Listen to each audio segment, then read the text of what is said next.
புலிப்பட ஷூட்டிங்கை முடித்துவிட்டு மும்பைக்கே போய்விட்டார் ஸ்ரீதேவி. அவர் போன பின்பும் கூட அவரை பற்றி முணுமுணுக்கிறார்கள் இங்கே. ஏனென்றால் சூடு அப்படி. வேறொன்றும் இல்லை. ஒரு நாள் படப்பிடிப்புக்கு தனது மகள் ஜான்வியை அழைத்துக் கொண்டு வந்தாராம். அவரை ஒரு சேரில் உட்கார வைத்துவிட்டு தனது வேலைகளில் மூழ்கியிருந்த ஸ்ரீதேவியை ஒரு பிளாஷ் லைட் வந்து பெரும் கொய்ய முயவாகிவிட்டதா. ஜான்வியை யாரோ ஒரு புண்ணியவான் தனது செல்போனில் படம் எடுத்து விட்டாராம். எடுத்தவர் அந்த யூனிட்டில் பணிபுரிந்த ஒரு சாதாரண தொழிலாளி. எடுத்தவர் தொழிலாளியா தொழில்முறை போட்டோகிராஃப் புலியா என்பது பிரச்சனையல்ல.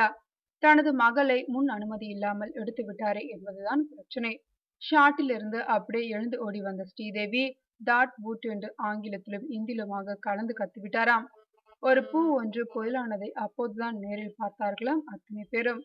படம் எடுத்த நபர் உயிருக்கே உலை விழுந்து விடுமோ என்கிற உச்சத்தில் அங்கிருந்து ஓடிவிட, ஐயோ பாவம், அங்கிருந்தவர்கள் தான் அத்தனை பேரும் சிக்கிக் கொண்டார்களாம்.